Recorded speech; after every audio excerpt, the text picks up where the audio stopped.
माता जी, मैं रिलेशन में आने के बाद भक्ति में आई हूँ। मैं 16 माला जप भी करती हूँ, लेकिन मेरी मेरी दोस्त से बहुत लड़ाई होती है। वो भक्त नहीं है, हम शादी के लिए भी सोचते हैं, मैं क्या करूँ? कृपया करके मुझे कुछ बताइए। हरे कृष्णा माता जी। Very very nice, most welcome, warm welcome to this Krishna consciousness life. आपका बहुत बहुत स्वागत है और बहुत अच्छा लग रहा है सुन करके कि आप भक्ति में आ चुके हैं और 16 माला भी कर रहे हैं। और जो आपका सिचुएशन है कि आप पहले से एक रिलेशनशिप में थे जैसा कि आपने बोला, और अब आपने बोला लड़ाई बहुत ज्यादा होती है। मुझे नहीं पता कि भक्ति की वजह से आपकी लड़ाई होती है, शायद यही आप बोलना चाह रहे हैं कि क्योंकि अब आप भक्ति में आ गए हैं इस वजह से आपकी बहुत लड़ाई होती है। तो आपको मैं ये सुझाव दूंगी कि पहली बात तो ये जो संबंध की आप जिस प्रकार के संबंध की आप बात कर रहे हैं, तो हम इस संबंध को क्या बोलते हैं आध्यात्मिक जार्गन में, अपनी भाषा में हम ये बोलते हैं कि अवैध है ना, ये इलिसिट है। क्यों इलिसिट है? क्योंकि इस संबंध को हम क्या नाम देते हैं? इस संबंध को हम कोई भी शास्त्रयुक्त नाम नहीं दे पाते, इसलिए हम इसको अवैध बोलते हैं। तो ठीक है, बहुत सुंदर ये थॉट है कि आप अपने शादी का सोच रहे हैं, वेरी नाइस।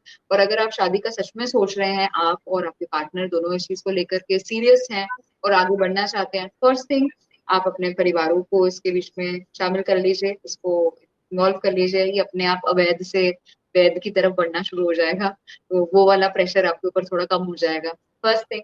दूसरी चीज ये कि आप, क्योंकि अभी आपका भक्ति को लेकर के झगड़ा होता है, तो उससे भी ज्यादा जरूरी आपके लिए ये आइडेंटिफाई करना है कि क्या ये पार्टनर आपको आपकी भक्ति में आपकी सहायता करेंगे या नहीं करेंगे। तो इसके लिए आपको भी बहुत पेशेंट रहना जरूरी है।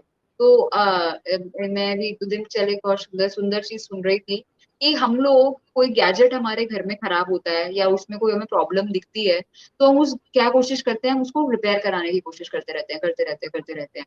पर एक इंसान में, एक व्यक्ति में जब हमें कोई प्रॉब्लम दिखती है तो हम तुरंत ही क्या करते हैं, उसको रिजेक्ट करते हैं।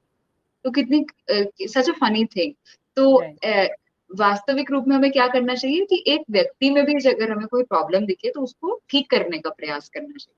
तो उसी प्रकार इन आपके ये जो पार्टनर हैं, आप प्रयास कीजिए कि अब वो आपके साथ भक्ति में आए।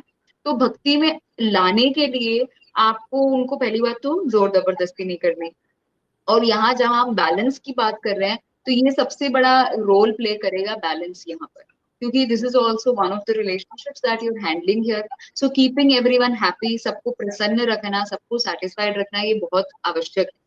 तो उनको राइट। मंदिर लेके जाएं, उनको प्रसाद खिलाएं, उनको श्रील प्रभुपाद की बुक्स पढ़ाएं, और आप जिन भक्तों का संग कर रहे हैं उनको भी उन्हीं भक्तों के संग उनको प्रोवाइड करें, उनको कभी धाम लेके जाएं। तो ये सब चीजें जब आप उनके साथ करने का प्रयास करेंगे, तो आपको अपने आप ये इस प्रश्न का आंसर मिल जाएगा कि क्या वो आपकी भक्ति को लेकर के फेवरेबल है या नहीं। तो अगर इसका आंसर नेगेटिव में आता है, then you know the answer, you know what should you do, आप खुद जान जाएंगे। तो और अगर पॉजिटिव आता है, देन ग्रेट, आप you're you're you're gonna be very blissful, आपका जीवन बहुत आनंदमय होने वाला है। राइट। हरे